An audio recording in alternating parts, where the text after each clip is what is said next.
ప్రభుత్వం మారినప్పుడు ఒక కొత్త కాన్సెప్ట్, పొలిటికల్ కాన్సెప్ట్లో, అంటే రాత్రి పగలు పని చేయడం అలవాటు తెలుగుదేశానికి, ఒక ఆఫీస్ డ్యూటీ టైపులో వ్యవహరించింది వైఎస్ఆర్ కాంగ్రెస్ పార్టీ అన్న తేడా ఇక్కడ స్పష్టంగా కనబడుతుంది. పింఛన్ల పంపిణీ అన్నటువంటిది ఇదివరకు ఎవరు చేసేవాళ్ళు? తెల్లారుజామున 5ంటికే 6ంటికే తలుపు తట్టింది వాలంటీర్, అంటే ప్రభుత్వ ఉద్యోగిగా అవుట్సోర్సింగ్ ఎంప్లాయీగా వెళ్ళి వాళ్ళు ఇచ్చొచ్చేవాళ్ళు. దాదాపుగా అదే కార్యక్రమం 5 ఏళ్ళు కూడా నడిచింది. అదే ఇప్పుడు డైరెక్ట్గా తెల్లవారుజామున 5ంటికల్లా పని కానిచ్చుకోవడం, అంటే 3:30, 4ంటికల్లా లెగవాలి.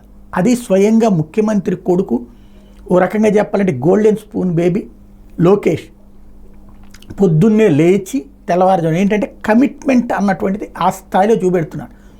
ఎక్కడైతే ఓడారో అక్కడే ఘన విజయం సాధించడం ఒక ఎత్తు అయితే, ఘనమైనటువంటి మార్పు చేర్పులు అన్నటువంటిది తన ఆలోచన తీరు, తన పనితీరులో ప్రస్ఫుటంగా చూపెడుతున్నారు.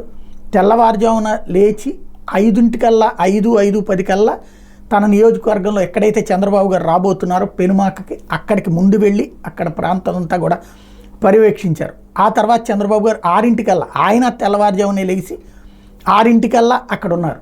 6ంటికల్లా పెన్షన్ ఇవ్వడం, ఫస్ట్ పెన్షన్ నాయక్ కుటుంబానికి ఇవ్వడం అన్నట్టు జరిగింది. ఓవరాల్గా చూస్తే కష్టే ఫలే సుఖి అంటారు, అంటే కష్టపడితే సుఖం దక్కుతుంది, అంతే తప్పించి సుఖం ద్వారా ఆ కష్టాన్ని మర్చిపోవడం కరెక్ట్ కాదన్నటువంటి కాన్సెప్ట్ని నిరూపించారు లోకేష్.